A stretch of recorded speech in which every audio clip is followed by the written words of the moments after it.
This weekend is the last race of the longest Formula One season ever, in which Red Bull and Max Verstappen won this year's main two prizes.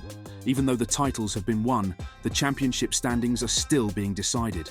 Not to mention the important question of whether Mercedes will stay in second place in the Constructors' Championship, or whether Ferrari will take it away from them at the last race of the season. There are still a lot of reasons to watch this last event of 2023, because there are still more questions to be answered before the season ends.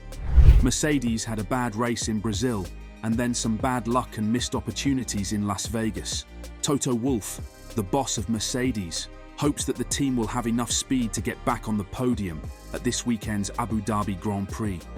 They want to stay ahead of Ferrari for second place in the Constructors' Championship. The gap between Mercedes and their Italian rivals is now only 4 points, the same as it was after the first race of the 2023 season in Bahrain in March. This is because Mercedes did not have a good day at the Las Vegas GP, even though the W14 was much faster than it was in Brazil. Lewis Hamilton lost time twice in accidents, putting him in 7th place. George Russell, who was in 4th place, dropped to 8th after a 5-second penalty for hitting Max Verstappen. With Charles Leclerc in 2nd place and Carlos Sainz in 6th, Ferrari beat Mercedes by 16 points and is now within striking distance of the championship winner in Abu Dhabi on Sunday. Sad to say yet another time that we had pace, but just no result, Wolff told Sky Sports F1 about Mercedes' Las Vegas GP. George, after the incident with Verstappen, where he got the penalty, that was pretty much game over. The car had pace for the front, maybe not to challenge Max, but behind. It is what it is. On Abu Dhabi, Wolff added, "We have seen pace-ish today. I think we hopefully can recover and score solid podiums. It's all down to the last weekend. They are very quick. They have done a good job. I think we could have been on par in the Las Vegas race, but the results show something different. So let's race." To be honest, it's good to have P2 as a positive to finish the season, but P2, P3 for me, that it doesn't make it better for me.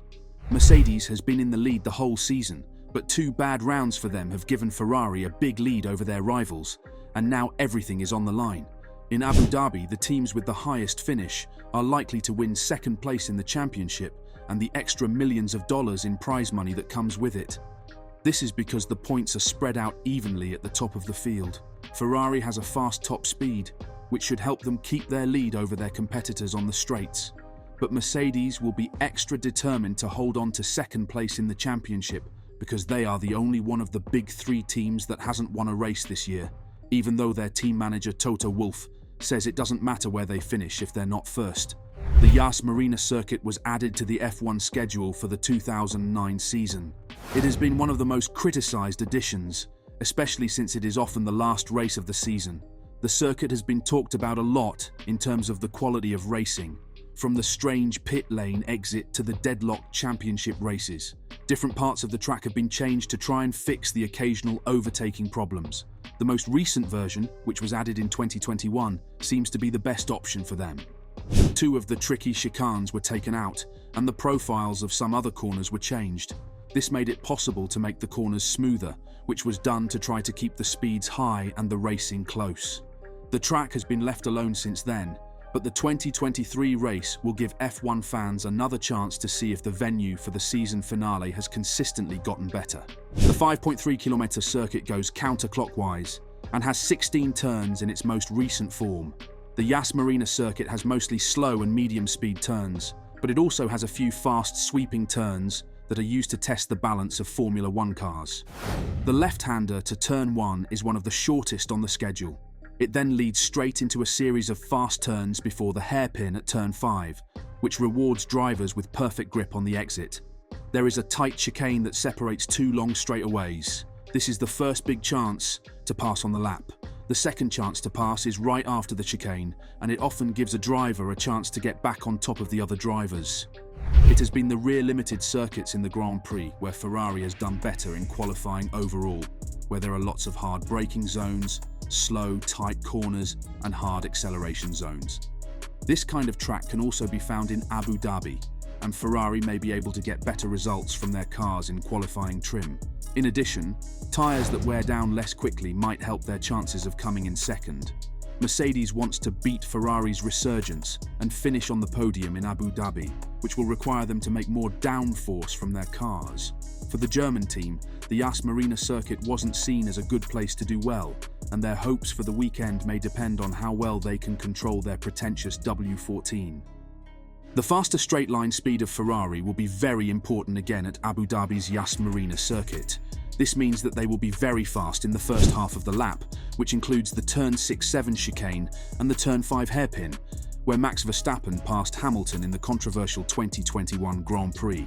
For Ferrari, getting out of slow corners with good grip is one of their best skills, so they will again be a threat to Red Bull. The second half of the lap has more smooth, medium-speed turns that should help Mercedes get back into the race. The corners were opened up before the 2021 race though, so the last part isn't as technical as it used to be. For the most part, Ferrari will be faster, especially on the first lap. Now the question is whether Mercedes will be able to catch Leclerc and Sainz after a long stint. Team boss Frédéric Vasseur says the way the points gap has shrunk shows Ferrari are on a good path after a rough start to the year. But he also made it clear that Abu Dhabi will be another story, because Vegas had gone well for them. 4 points is nothing or a lot, added Vasseur. We were able to perform in Monza, in Singapore, in Austin, in Mexico, during this weekend on different tracks, with different race conditions, different tier compounds, and we can be more than motivated before Abu Dhabi. The momentum is for us, and let's see what happens. People will be paying the most attention to the teams at the front of the field, but the back of the grid should always be kept in mind during this weekend's Grand Prix. Williams, AlphaTauri, Alfa Romeo, and Haas are the 4 teams at the bottom of the standings. They are only 9 points apart. For people who don't get many points, that's a big difference. But with just one big result, Alfa Romeo could suddenly be ahead of AlphaTauri or even Haas. Williams may have done just enough to keep 7th place, but James Vowles, the team's principal, won't be celebrating his team's best championship finish since 2017 until the checkered flag flies on Sunday. This is especially true given how fast AlphaTauri was at Interlagos. Even in this day and age of budget caps, there is a lot of money on the line for the lower teams, so every position at this end of the field is very important. People will be very angry after the race in Abu Dhabi, especially if there is another nail-biting final lap finish. In FP1, both teams will have to change drivers. Charles Leclerc will be replaced by Robert Schwartzman and Lewis Hamilton by Frédéric Vesti. This will affect their preparation, but both teams should be able to make up the time with their first team drivers. The McLaren versus Aston Martin battle seemed over after a couple of races, but it looks like it started up again now that the green team has found their favourite car configurations and rolled some lucky dice in Vegas. The Nevada track wasn't designed in a way that worked well for McLaren. After a disappointing qualifying session, Oscar Piastri showed great speed on Sunday, but the strategically assisted Aston Martin cars beat him to the P10 spot. What do you think will happen this weekend? Is Mercedes fast enough to finish the season in 2nd place? Will Ferrari be able to get a better time? Tell us what you think in the comments.